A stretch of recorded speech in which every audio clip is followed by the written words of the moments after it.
Hey there, writer, and welcome back to the How to Write a Book podcast. If you are listening to me today, hello, welcome. It is April 1st to be exact, and I'm very happy that you're here.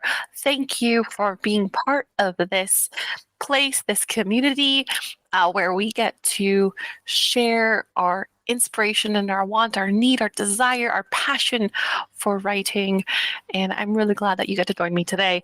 We are getting really close to episode 250, y'all. So I'm excited. Like, wow, we've been doing this forever. I believe we started in 2017, 2018. I think it's 2017 is when I really actually opened up the show. So for anyone who has been here that long, thank you so much. Thank you so much for being here. Just to give you all some life updates, I don't know if I actually told everyone that I got married. Yay! Yes, so I can hear you saying, oh my gosh, yes, I did. I totally did. Got my then fiance and said, we're going to get hitched. And he was like, all right. So we did. It was really exciting. It was really nice. And I'm really close to finishing the Author Accelerator book coaching program. I am on the third and final part, which deals with agents and how to understand the marketplace. And it's been really cool. So I'm hoping that if that practicum goes in smoothly, then I can be an Author Accelerator certified book coach. So y'all just keep me in your thoughts and prayers as we send that off. But it's very exciting news. So happy April Fool's Day. And if you are celebrating, make sure to just take a moment and say, you know what, I can have fun today. I can have fun in life. I can just enjoy or have a laugh with some of my friends. So let's go ahead and talk about our guest in this episode, Pat Wetzel, the author of Bump in the Road and also podcast host of Bump in the Road. She had a really very cool book, 15 inspirational stories that we'll talk about more inside the episode. And what I liked the most about Pat is it's a very, I think, a foundational concept to say sometimes life has a bump in the road. And I think sometimes we overlook such a simplified concept. And maybe because we think it's easy to understand, therefore it's easy to overcome. But then life happens and we forget how complicated life can be. And I think sometimes we think, oh, well, it's so easy. I don't have to think about it or worry about it or talk about it or share it because it's too easy or it's too simplified. But I think what Pat does so beautifully is that she shares these moments, she shares these thoughts, and it's a wonderful moment to sit with yourself and pause and say, you know what, this is going to be a bump in the road, and how am I going to navigate this? So really inspirational stuff we have here. Thank you so much for joining us here on the show, and let's go ahead and dive in. Welcome to the How to Write a Book podcast, the show that helps you plan, write, and publish your book, even if you're a beginner or just feel like one. Now, for your host, she's written over a dozen books and helps others bring their books to life. Here she is, Maciel. All right, and welcome back to the How to Write a Book podcast. Thank you so much for being here, Pat Wetzel. How are you today? I'm great. How are you doing? I'm doing great. Yeah, we just had I wouldn't say thunderstorm, but it was very, very rainy in Los Angeles. How about where you're at? I'm in northern Arizona, and I think we're part of the same weather system that flooded San Diego. We're not getting flooded, but I'm up in Prescott, which is about an hour and a half, 2 hours north of Phoenix up in the mountains. Oh. And we're definitely getting some much-needed rain, so that's good. Much needed. I love that. Exactly. We definitely needed it over here. So thank you so much, Pat Wetzel, for joining us on the show today. Everyone, Pat Wetzel is the author of Bump in the Road, 15 Stories of Courage, Hope, and Resilience, as well as podcast host of Bump in the Road. Pat, would you go ahead and, I know I haven't done you justice, please introduce yourself to our audience. Well, I'm Pat Wetzel. I'm the creator of Bump in the Road. You can find it on all major podcast platforms, YouTube. But the best place to start is bumpintheroad.us. Bumpintheroad.us. I started the podcast because I hit a bump in the road. I had a film project that was ready to roll, and COVID came along, and it was travel-based, and travel shut everything down. So after a few weeks of just being incredibly depressed over losing all the money associated with it, all the time and everything else, I decided to start a podcast, and the idea of bump in the road just seemed so totally relevant. That is what I called it. And about a year and a half into doing the podcast, it's on its 4th year now, I was just overwhelmed by the stories that my guests told. They told such incredible stories of personal resilience and courage and hope. And I realized they just had to be put into a book. So that's how Bump in the Road, the first Bump book, Bump in the Road, 15 Stories of Courage, Hope, and Resilience came to be.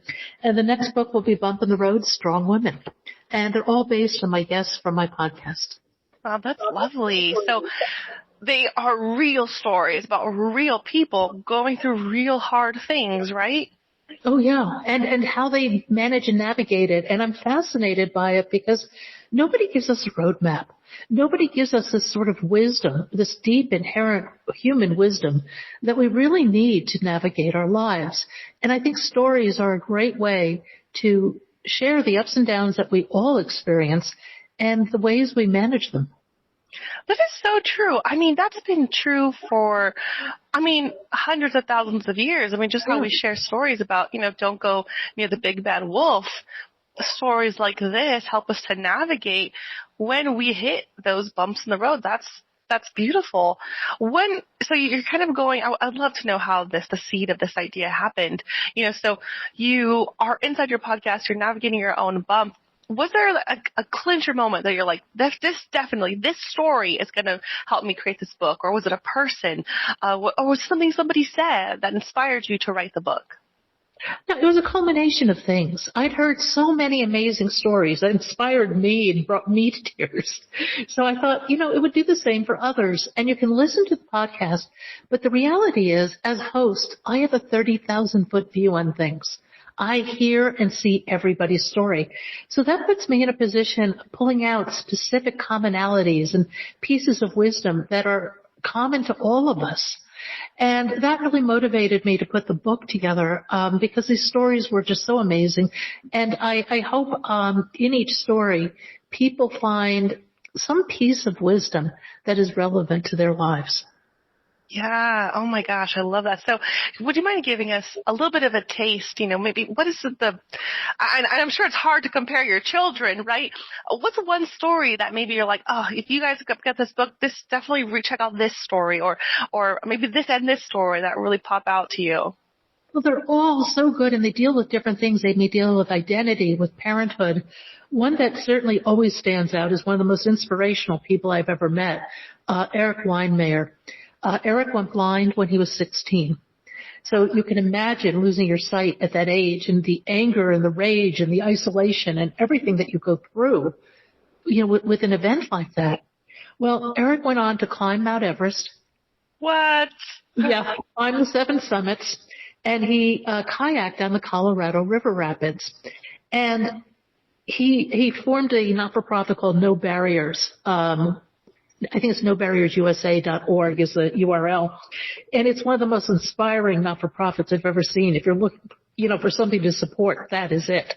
Or it could be one of them anyway. But Eric tells a great story. And his story has always stuck with me because it really pinpoints my fascination with people's stories. He divides the world into 3 groups, okay? The groups are fluid. We've all been in each of them, and we move through them over time. One group are quitters who are self-evident. One group are campers who want to maintain the status quo no matter what. They do not want change. But, in all fairness to campers, they may be so beaten up by life that they just do not want to put their head outside the foxhole anymore. Yeah. Then very few people are climbers. Now, climbers can be campers because being a climber all the time would be too exhausting. You need to eat ice cream and watch Netflix on occasion, whatever it is. But I really like that story because I think that once you've had the experience of being a climber in some facet of your life, you realize that is where you want to live, and that is where you live a realized life. And I'm fascinated. In speaking about this, I've spoken about it with many people, and almost all of us have come to the conclusion that most people are campers. And I want to know why. What is it that takes somebody or motivates somebody to move from being a camper to a climber? Because a climber is where you're living your life. Life is far too precious not to take those chances and have those experiences, win or lose. I don't think there's any loss in experience ever, actually. Why do some people manage to live that life of curiosity and courage and others run away from it? Wow. Oh, that's beautiful. That's brilliant. That's honestly a perfect segue into some of my next questions. When it comes to writing a book, when it comes to facing a book, I mean, it can be extremely challenging. Emotionally, mentally, you look at the blank page and you think, should I be writing this? What gives me the right to write this? I'm curious, did you ever see those kinds of themes? You have some amazing people on your show, and that same reflection happening on like book publishing, book writing, people who they camp out when writing their books and those who climb when they're writing their books?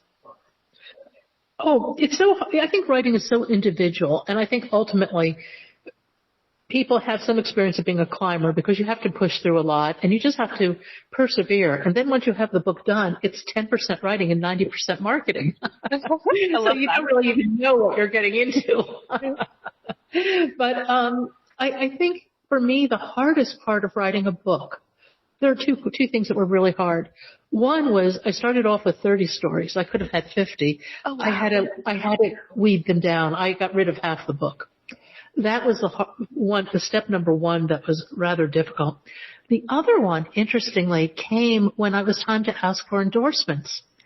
And I really just froze. And I was just terrified. And I'd interviewed Jill Bolta Taylor, the Harvard psychologist who had the stroke and did my Stroke of Insight on TED. He put TED on the map, and she has 2 books out. Anyway, I interviewed her, and her new book is Whole Brain Living. And in that, she actually gives you a methodology for dealing with your fears and doubts. And I used her methodology, and I realized I was afraid of rejection. And it took me about a week or so to really work through it. I finally sent out the emails, for the endorsements, thinking, oh, nobody's going to reply. They're going to be terrible. I won't look at them. And they came back, and they were beautiful. They were just wonderful. But that was a big stumbling block for me, actually, in terms of getting the book out. Oh, wow. And I know that a lot of people would resonate with that, because when you're writing a book, that can be a pathway for rejection. Maybe people won't like it. When you're pitching a book to a publisher, also another pathway of rejection. Yeah, that's awesome. So you took, that like TED Talk and that mentality, and you said, what was the new thought for you? Was it like I embrace rejection, or was it like, I will face rejection, but I'll keep moving forward, I'll survive? What was that new thought? No, actually, Jill's methodology is really deep. It's very impressive. Very briefly, and I'm not going to do this justice. She divides the brain into 4 parts. Front left cortex is a part of you that is really good at lists and accomplishment. Your left rear part of your brain is the 2-year-old. Left rear part of your brain is the part, it's meant to keep you safe and remembers everything that's ever happened to you. Okay? Right rear part is the 2-year-old who will take 6 flavors of ice cream out of the freezer, have a bite of each, and leave it on the counter to melt and not care. And then the right front part of your brain is that more expansive, spiritual, connected part. Well, using her methodology, I allowed the right rear part of my brain, which is meant to keep me safe, to explain why it was trying to keep me safe. And you use your 2-year-old to listen. Wow. What came out was every instance of rejection I've ever experienced in my life. I mean, there were things that were meaningless, that were just buried there. And it was astonishing, just astonishing. So that dump, if you will, of experiences and having somebody to listen to it and understand it really was what helped me move through that block. Wow. Okay, everyone, we have to go check out this video. I think I've only heard of it. So I'm very excited. That's amazing. So you have all this stuff of information, and now you're able to analyze it and say, wait a second, this isn't, I don't need to fear this necessarily. The 2-year-old can put that away and move forward. It allows you to do an emotional dump and just get it off your chest, if you will, or off your mind. Yeah. And in doing that, you realize how much of it is just garbage. And the times you were rejected, truly rejected, well, that's something else to explore. It's usually pretty complex. There's no black or white in anything emotional. Yeah. Oh, that's amazing. I love that. And now you said something earlier that I wanted to ask. You said that you had 30 stories originally, but you've cut it down to 15. Why did you make that choice? So it would have been so big, nobody would ever read it. It's like the tome. book now is 268 pages, and I think that is about at the max. It's a good length. That's good. Yeah. Okay, now, how did you make that decision? You have 30 stories. How did you know which ones you're going to go with? It was brutal. It was absolutely brutal. But it also helped me unify the book, because I thought part of the book is I introduced some of my experiences, some of which have been pretty amazing, and how they coordinate with the story in that particular chapter. And so that helped me a little bit in terms of weeding it down.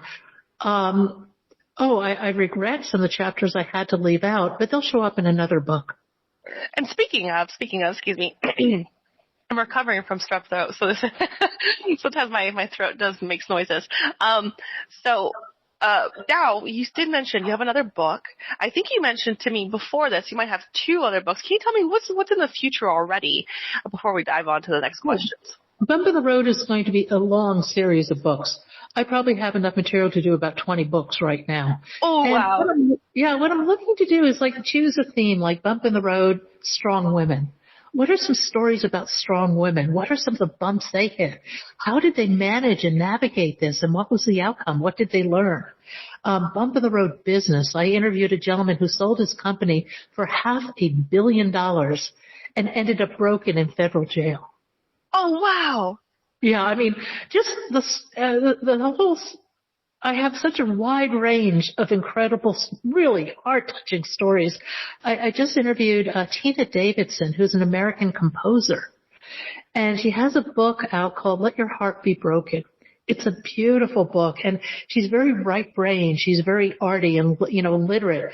And so listening to her talk, it's almost like an oral symphony. Just the way she puts together ideas and concepts, it's just a beautiful discussion. So, I mean, there's just such a wide range of people and topics, and they just need to be shared because we will all benefit from each other's stories. Yeah. Definitely. That's something that I think we try to hit in the podcast is whether it's nonfiction or fiction, just having your story out there. It can impact someone. It can inspire someone. It can let someone know that they're not alone. I mean, they're so powerful. Stories are, in my mind, really the foundation of our society as globally, helps us to connect, helps us to learn. But yeah, that's a discussion for another day. So that's amazing. I love your vision. I love your goal. Now, I would love to know more about your process. So how did you just start going about writing the stories? You had your people on your show. Did you interviews? Were you kind of going off the top of your head and then sending it back to them? What was the process like? Well, this was started before AI was everywhere, so I had to get all the transcripts transcribed. And I did that, and I learned a lot doing that, actually, because what happens is you can have a conversation with somebody, and it can bounce all over the place. It doesn't have complete sentences, but it makes total sense to the listener, because that's how we communicate. Yeah. But that may not translate into a book. Mm-hmm. So part of the process of elimination actually was looking at people who perhaps had a little bit more of a linear conversational style because it would translate into the book, because the book includes excerpts from the podcast. Oh. And actually there's an online component to the book where you can go and listen to behind-the-scenes aspects of the podcast, hear the original discussion, and there's a workbook that goes along with the book if you want to sort of think about how this applies to your own life. Wow. I love that. And that's very cool that you bring that out because I often talk about dictation. I use dictation a lot. I learned dictation when I had a spine injury and then I couldn't sit at my desk anymore. So I've leaned heavily into it. And that is one of the things I noticed because people ask me questions today about how can you get better at it? Well, first you can't talk really how you talk in a conversation because we're always going back and forth. Yeah. We're putting, parts of sentences in front of the other parts that we don't really want to talk that way.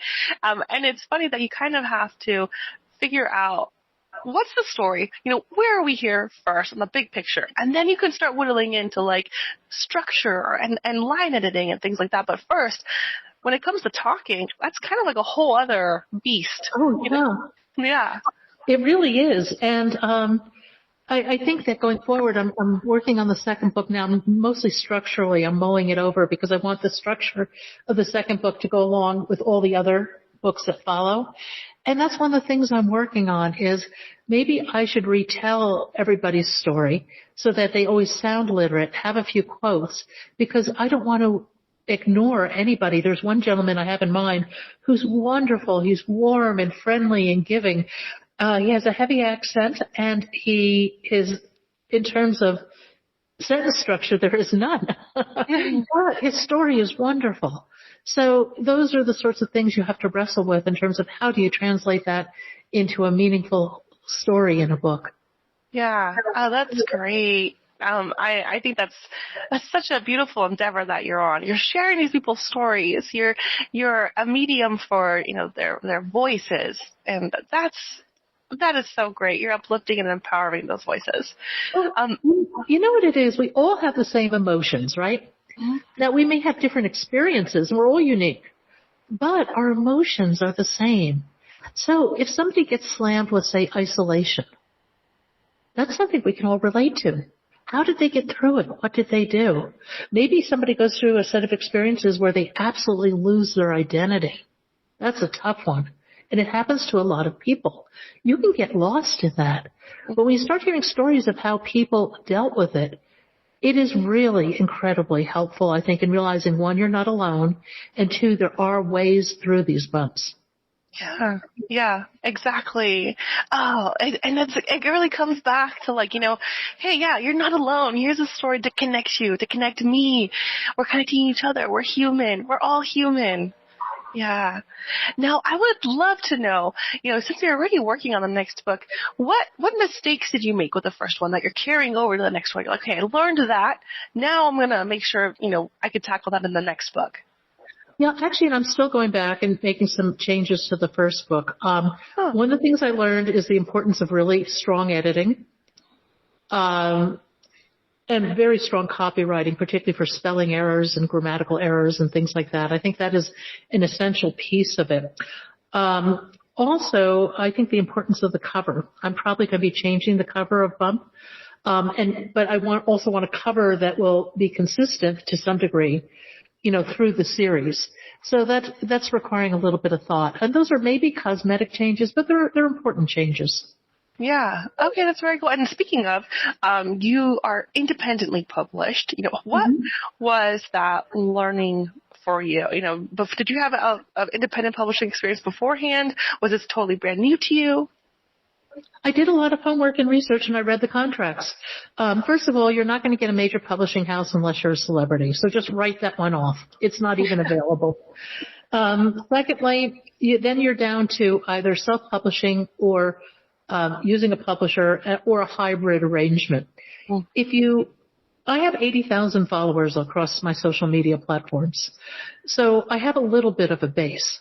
And I have a little bit of knowledge about online marketing, although I'm always learning. It's always changing. So when I read the contracts, and I talked to several publishers too, about exactly what they would do for me, it was less than I was already doing. Mm-hmm. And they wanted most of the profits for doing that. And if you get an agent actually will make more money in your book than you will. Mm-hmm. So if you look across the publishing industry, there are a lot of very well-known authors who actually have published in all sorts of fashions. They've gone with big publishing houses. They've done it independently. They've done hybrid models. Anything goes anymore. And I think that for the majority of people, particularly new to publishing, the reality is marketing the book is going to be on you. No publisher is going to do it for you. For me, because I'm reasonably web literate when it comes to websites and things like that, I can go in and make my own changes. I have a tech guy that helps me with things above my pay grade. So I can manage a website. If you go with a publisher, they're in control of all that. You're dependent upon them. They may or may not respond. And I've talked to so many authors who have been really disappointed with their relationship with their publisher. So I decided to go my own way. Yeah, no, I love that. That is so important. Making that decision for yourself. What exactly do you want from your book? What do you want from your work? How much control do you want? I mean, and it's so true. There's so many things I'm learning about the publishing industry today, and it can just be, quite a wild field. If you kind of don't know what you really want.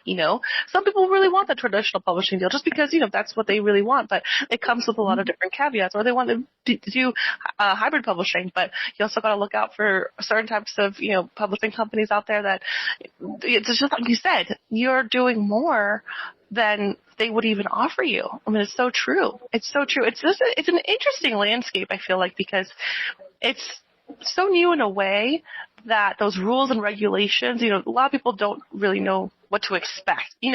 When you go to like a gym, you kind of know what you're getting, versus when you're in the publishing world, it's still so kind of new. You're like, well, what am I getting here? What am I getting there? That's a lot to learn. And that's cool that you saw this information and you were like, okay, I'm going to go ahead and tackle this. That's awesome.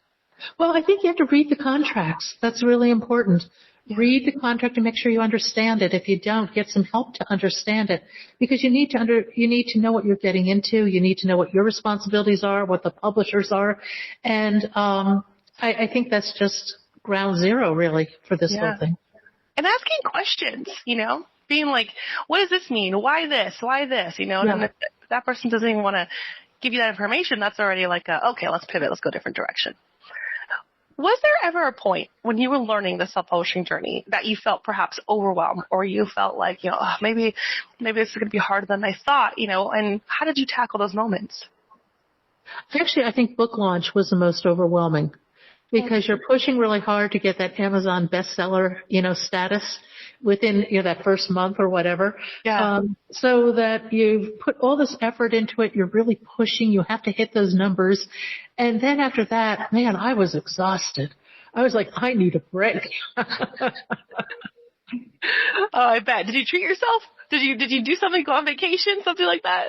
I didn't go on vacation, but I bought an absolutely drop-dead, over-the-top, gorgeous, boiled alpaca jacket to die for. Yeah. You're like, all right, big spender, let's do this. That's good. That's good. And in your opinion, I would love to know, how did you feel about your momentum for the book launch? Did you feel like you were like, yes, I did a good job? Did you feel like you were a little bit disappointed? And then how did you deal with these new emotions? Well, that's a really good question. I think I did a pretty good job. I think I could do better next time, obviously. It's a process. You have to really, unfortunately, it's hard, because on the one hand, you have to just scream and yell and wave your arms in front of people these days to get anybody's attention. Everyone's busy. Their inbox is full. They may not even read their email, just zap it. So trying to get somebody's attention is hard, and yet you have to repeatedly be in front of them to get their attention. So you have to balance that out, because you don't want to be annoying, but you do want to get your message across. That's a really hard one to try to balance out. And now the book published in mid-September. Now I'm looking at it and I'm going back and revisiting it and integrating it into a bigger marketing plan. Oh, cool. Okay, that's great.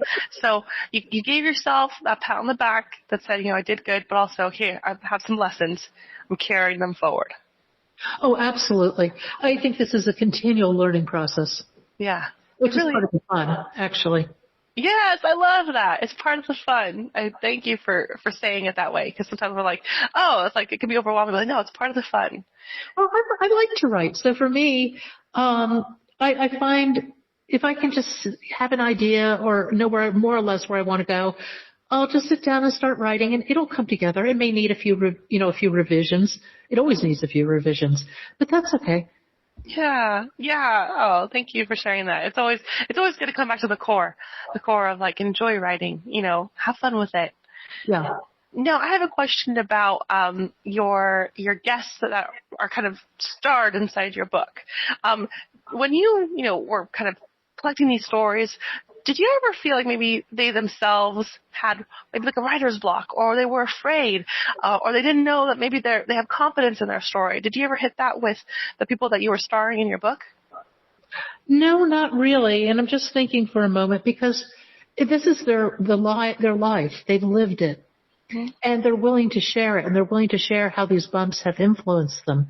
So there isn't hesitancy there. I would say overall, I am really impressed with the transparency with which people tell their stories. Words and everything. Yeah. Thank you. Now, we are getting close to our time here. But before we tell everyone where they can find you and where they can find your books, was there anything that you would love to share with our audience that we hadn't hit yet, whether that's a motivational tip, whether that's something that you learned? Please share. Motivational tip. Perseverance is everything. 100% agree. Blood, sweat, and tears. And you know what? And that actually leads me to the second question. How did you maintain your perseverance? Quite honestly, this just flowed out of me, and I wanted to do the best job on it I could. I love my guests. I love my podcast, and so I love my book, my imperfect book, which is I'm still fussing with. But I just love the stories, and I just feel so strongly about the wisdom that needs to be shared that just supersedes any minor bumps in terms of getting a book out. Yeah, thank you. Thank you for sharing that. Now, Pat, will you please let everyone know where can they find you and your wonderful work and podcast?